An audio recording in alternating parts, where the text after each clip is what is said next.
Hello friends. Okay, मुझे पता है आपको हेलो बरखा के मुंह से सुनने की आदत हो गई है। मैं कौन हूँ और इस वीडियो में क्या कर रही हूँ ये तो आपको बरखा ही बताएगी। मैं बस इतना बताना चाहती हूँ कि बरखा के पापा के मामा का घर जिस गांव में है, मैं उस गांव से हूँ। जी हाँ, यानी कि बरखा की आमा जिस गांव में पैदा हुई थी, मैं उस गांव से हूँ। ये है बरखा जोशी और मेरा कनेक्शन। बाकी तो आपको बरखा ही बताएगी। Up to you Barkha. Thank you Aarti दी।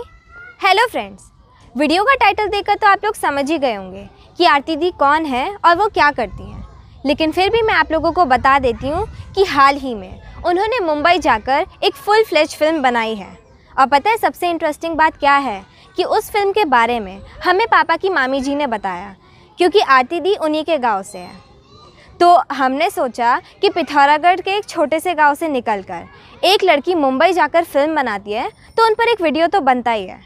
तो मैं आपको पिथौरागढ़ से लेकर मुंबई तक के उनके सफ़र के बारे में बताऊं और उनके स्ट्रगल के बारे में बताऊं, उनसे पहले उनकी फिल्म का ट्रेलर देख लीजिए।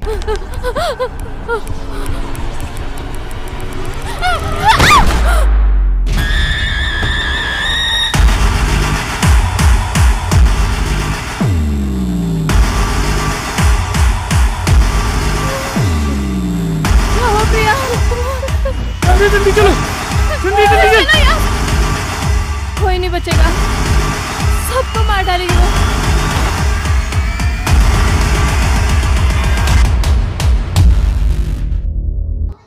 बढ़िया है ना प्रोमो। इस फिल्म की शूटिंग जंगलों में हुई है, इसलिए मैं भी एंकर शूट करने जंगल में ही आई हूँ। ओके, मुझे पता है कि ये जंगल नहीं बल्कि ग्रीन बेल्ट है, पर हाँ, यहाँ पर भी जंगल जितने ही पेड़ हैं। वैसे 100 ड्रेसेस फिल्म यूट्यूब पर रिलीज़ हो भी चुकी है, आप चाहें तो उस फिल्म को वहाँ से देख सकते हैं। अब आप कहेंगे कि यूट्यूब पर क्यों, तो मैं आपको बता दूँ कि बॉलीवुड का सिस्टम बहुत ही कॉम्प्लेक्स होता है। बड़े बड़े लोगों की फिल्मों को भी थिएटर में प्रॉपर रिलीज़ नहीं मिल पाता, तो फिर नए लोगों के लिए तो बहुत ही ज़्यादा मुश्किल होगी। लेकिन इतना सब होने के बावजूद आरती दी और उनके दोस्तों ने मिलकर ये फिल्म बनाई, तो ये अपने आप में एक बहुत बड़ी बात है। तो आखिर इस फिल्म को बनाने का आइडिया उनके दिमाग में आया कैसे, ये जानने से पहले आप पिथौरागढ़ में उनका गांव देख लीजिए। पिथौरागढ़ से जब आप झूला घाट की तरफ जाते हैं तो रास्ते में एक जगह है गौरी हाट, वहीं से दोली गांव के लिए रास्ता जाता है। हालांकि दोली गांव तक भी रोड जाती है, लेकिन गाड़ियां कम ही चलती हैं, इसलिए गौरी हाट से दोली तक पैदल जाना पड़ता है। यही है दोली गाँव। कितना हरा भरा, घर कम पेड़ ज़्यादा, ऐसा लग रहा है कि जैसे जंगल के बीच गाँव बसा है। तो आरती भट्ट पेड़ों से भरे दोली गांव से कंक्रीट के जंगल बन चुके मुंबई गई और फिर वहां से शूटिंग करने गुजरात के जंगलों में। ये देखो, ये यहाँ का मशहूर झरना है। जैसे आप लोग सर्दियों में भी कैंपिंग के लिए आए हैं, बाकी लोग तो बरसात में ही आते हैं और आने वाले वापस जाते नहीं। कि मैं पिथौरागढ़ के एक छोटे से गांव दोली से, और यहाँ से निकलने के बाद डायरेक्टर बनने का सपना कैसे जागा या फिर डायरेक्टर बनने का ख्याल कैसे आया, ये एक बहुत लंबी स्टोरी है। बट मैं इतना बोलूँगी कि मैं जैसे जैसे ज़िंदगी में आगे बढ़ती गई, अपॉर्चुनिटीज़ मुझे दिखती गई और मैंने उन्हें ग्रैब कर लिया। मेरा कोई सपना नहीं था जब मैं घर से बाहर निकली थी, क्योंकि तब कुछ ऐसे रिसोर्सेज नहीं थे जो हमें बताएं, जो हमें एजुकेट करें कि हम क्या कर सकते हैं। मुझे कोई आइडिया नहीं था जब मैं घर से निकली थी कि मैं क्या करूँगी। बस इतना पता था घर वापस नहीं जाना है खाली हाथ। पिथौरागढ़ के दोली गांव से मुंबई तक का सफ़र और फिर गुजरात में जाकर फिल्म 100 ड्रेसेस की शूटिंग। सफ़र लंबा भी था और संघर्षों से भरा भी, क्योंकि जैसे ही वो अपनी फिल्म की शूटिंग शुरू करने वाली थी, उससे ठीक पहले उनके पापा की तबीयत ख़राब हो गई।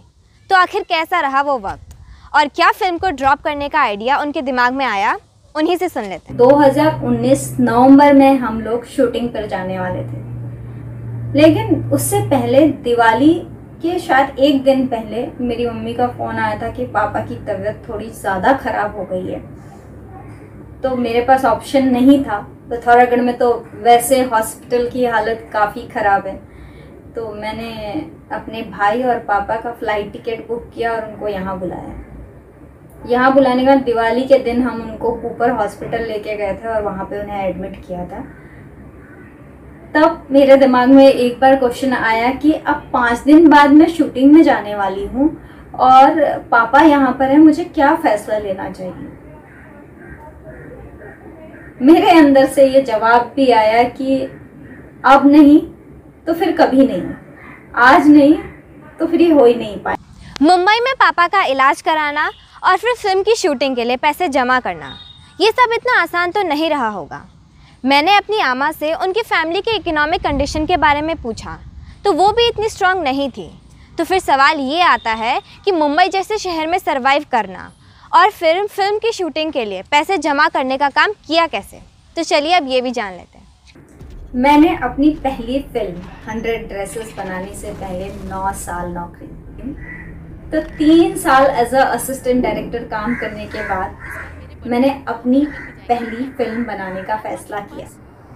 और फिर आपने मेरे चैनल में अगर देखा होगा हैप्पी वैलेंटाइन डे, वो मेरा पहला शूट था, वो मेरी पहली कहानी थी जो मैंने खुद बनाई थी। यहाँ से मेरा एज अ डायरेक्टर सफ़र शुरू हुआ। वाकई आरती दी का स्ट्रगल काफ़ी बड़ा था, पर फिर भी उन्होंने हिम्मत करके फिल्म बना ही ली। लेकिन हो सकता है कि आप में से भी कई लोगों के मन में बॉलीवुड ज्वाइन करने का ख्वाब हो, तो उन्हें क्या करना चाहिए। आरती जी से उस बारे में जाने उससे पहले मैं बता देती हूँ कि फ़िल्म का मतलब सिर्फ एक्टर या डायरेक्टर ही नहीं होता। फिल्म में और भी बहुत सारे काम होते हैं, तो आप उस हिसाब से अपना फील्ड खुद ही चूज़ कर सकते हैं। तो अब इस बारे में हम लोग आरती जी से जान लेते हैं। जब मैं घर से निकली थी तब किसी के हाथ में भी कैमरा होना बहुत बड़ी बात थी। वो मोबाइल वाला दौर नहीं था, हर किसी के पास फ़ोन नहीं था। जब मैं घर से आई थी मेरे पास फ़ोन नहीं था, लेकिन अब हर किसी के हाथ में कैमरा है। आप अपनी कहानी लिख सकते हैं, उसे बना सकते हैं। हो सकता है आपकी पहली कहानी बहुत अच्छी ना बने, बहुत लोगों को पसंद नहीं आए, लेकिन एक दिन करते करते आपकी कहानी अच्छी बनेगी भी, लोग देखेंगे भी और सराहेंगे। मैं जानती हूँ कि आप में से कई लोगों ने 100 ड्रेसेस फिल्म का नाम भी नहीं सुना होगा, लेकिन मेरे लिए तो यही बड़ी बात है कि हमारे ज़िले की लड़की मुंबई पहुँची, फिल्म बनाई, रिलीज़ भी की। मुंबई में समंदर है तो फिल्म इंडस्ट्री भी एक बहुत बड़ा समंदर है। हज़ारों लाखों लोग वहाँ काम करते हैं। उनके बीच संघर्ष करना और अपना मुकाम हासिल करना ये आसान काम नहीं होता। मैं तो बस यही प्रार्थना करती हूँ कि आरती जी कभी बड़े पर्दे पर कोई फिल्म रिलीज़ करे जो ब्लॉकबस्टर साबित हो। आरती दी के सफ़र पर आपका क्या कहना है, कमेंट बॉक्स के थ्रू ज़रूर बताइएगा। वीडियो पसंद आए तो वीडियो को लाइक एंड शेयर करें, चैनल को सब्सक्राइब करें, साथ ही बेल आइकन प्रेस करके ऑल नोटिफिकेशन ऑन करना ना भूलें। Thanks for watching.